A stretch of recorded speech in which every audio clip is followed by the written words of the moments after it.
Olá, bem-vindos a mais um vídeo aqui no canal Ricardo de Paris. Eu sou Ricardo e hoje temos mais um capítulo do livro História do Mundo para as Crianças de Monteiro Lobato. Mas primeiro, curta o vídeo. Se for a primeira vez aqui, inscreva-se e acione o sininho. Se você já tiver visto vídeos e ainda não for inscrito, inscreva-se também, ok? Assim você poderá receber e-mails do YouTube com as notificações e as novidades aqui no canal, ok? Já curtiu? Já se inscreveu? Já assinou o sininho? Então vamos para a história. Capítulo 32. O novo campeão. Imaginem vocês, continuou Dona Benta, a empáfia dos romanos depois disso. Estavam os campeões do mundo, os donos. Ser cidadão romano tornou-se, além de grande honra, uma garantia. Tal como hoje ser cidadão americano ou inglês. Na época era inglês, hoje ser inglês não é tão importante. Roma então resolveu entrar pelo caminho das conquistas. Mas não era isso um crime, vovó? De ir invadindo os outros países e destruindo, incendiando e roubando? Está claro que era. Mas o que você quer, minha filha? A história da humanidade não passa disso. Não passa de uma série imensa de crimes cometidos pelo mais forte contra o mais fraco. Por essa época, o romano estava mais forte e, portanto, ia assaltar e roubar os outros, com este ou aquele pretexto. E iria fazer isso até que surgisse quem, por sua vez, lhe fizesse o mesmo.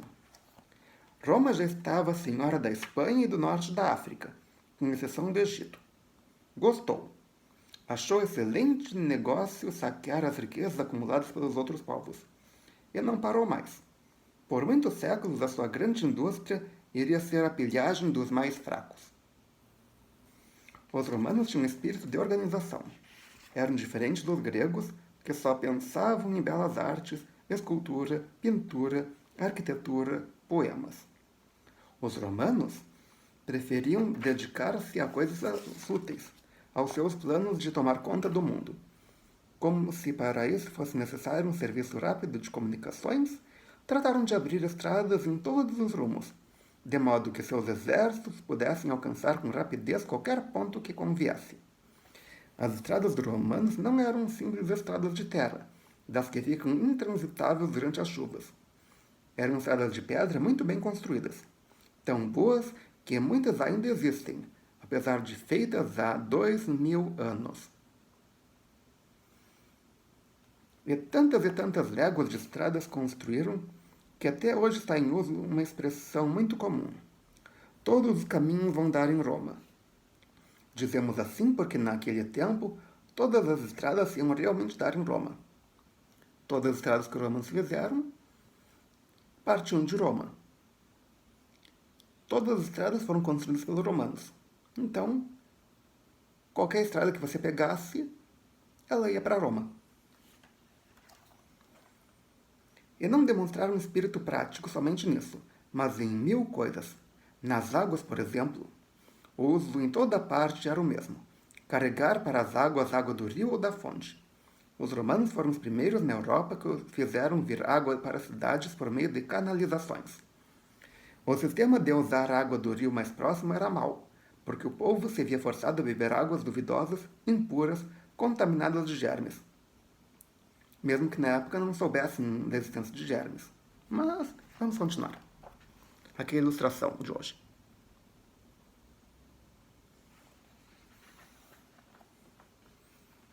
Os romanos só bebiam água pura.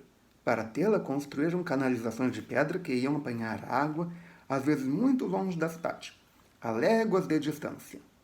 Hoje essas canalizações se fazem com canos de ferro ou mantilhas de barro.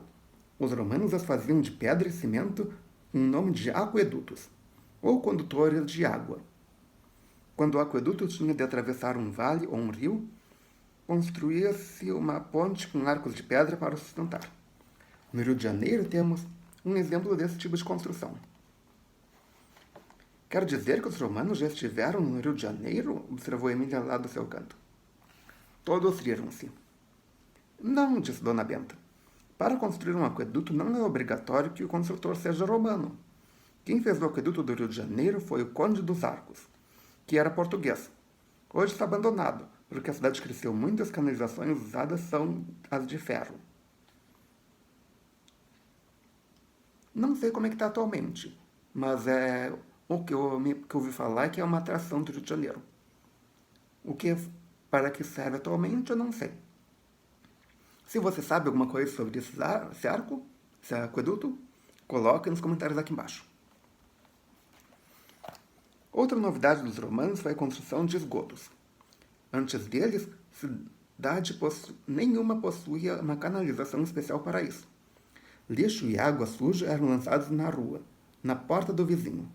Imagine a porcaria das grandes cidades antigas, Nínive, Babilônia, etc. Tinham um grande espírito prático os romanos. Roubaram, saquearam o mundo, foram crudelíssimos, mas em compensação fizeram muitas coisas boas que até hoje nos estão servindo. Leis, por exemplo, isto é, regras que todos têm de obedecer. Certas leis romanas eram tão bem feitas e sábias que, com pequenas mudanças, vigoram ainda hoje nos países civilizados. E de que viviam os romanos, vovó? Das taxas ou impostos que cobravam dos vencidos. Todas as cidades tinham de lhes pagar tributo, de modo que Roma se tornou a mais rica cidade do mundo.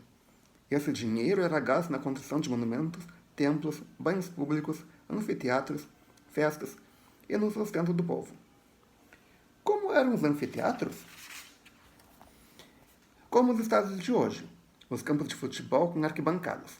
Em vez de futebol e outros jogos modernos, tinham a corrida de carros e as horríveis lutas dos gladiadores, entre si ou com as feras. Os carros de corrida eram de 2 rodas e puxados por 2 ou 4 cavalos que o cocheiro guiava de pé. Que pena não haver mais lutas de gladiadores, exclamou Pedrinho, que havia visto uma gravura a respeito. É a ilustração. Acho que é a ilustração que eu montei. Não, isso aqui é uma guerra.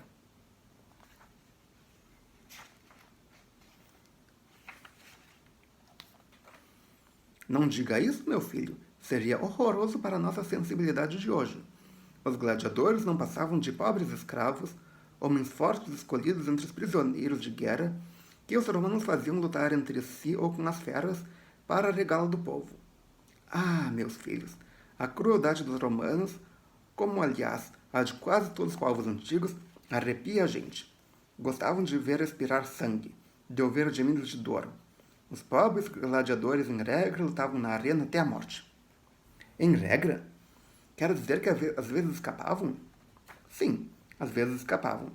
Se durante a luta um deles, por qualquer motivo, caía na graça dos espectadores, estava a salvo.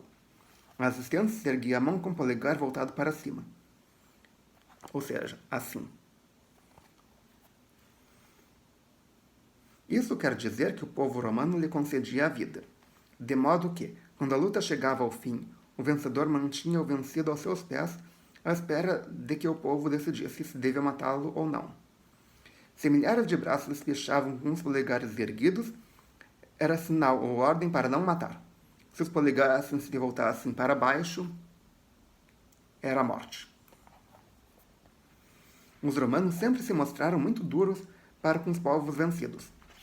Além de lhes tirar todas as riquezas, escravizavam os homens e os traziam para trabalhar na Itália. Em consequência, Roma tornou-se fabulosamente rica, porque a sua obra de pilhagem durou séculos. Mas a riqueza só era para os ricos. Um povo vivia na miséria. Riquezas assim roubadas acabam fazendo mais mal do que bem. Entre os próprios romanos ricos começaram a surgir protestos. Ficou célebre o caso dos 2 irmãos Gracos, que sacrificaram até a vida para que os pobres tivessem um pouco mais do que estavam tendo. Eram netos do grande Cipião, o africano, o tal que destruiu Cartago. Sua mãe chamava-se Cornélia. Contava-se que um dia, quando ainda meninos, Cornélia recebeu a visita de uma orgulhosa dama, a qual, depois de lhe mostrar todas as preciosas joias que trazia no corpo, pediu para ver as de Cornélia. Cornélia chamou os 2 filhinhos, Tibério e Caio, e apresentou-os à dama emproada, dizendo: Eis as minhas joias. Aposto que vovó faria o mesmo, disse Narizinho, se alguém lhes pedisse para ver as joias. Está claro, minha filha? Vocês são as minhas joias. E eu, reclamou Emília. Você não é nada de vovó, disse Narizinho. Não é joia nenhuma. Emília fez bico, mas Dona Benta consolou-a. É sim, Emília. Você é a minha joia número 3. E o Visconde é a 4ª.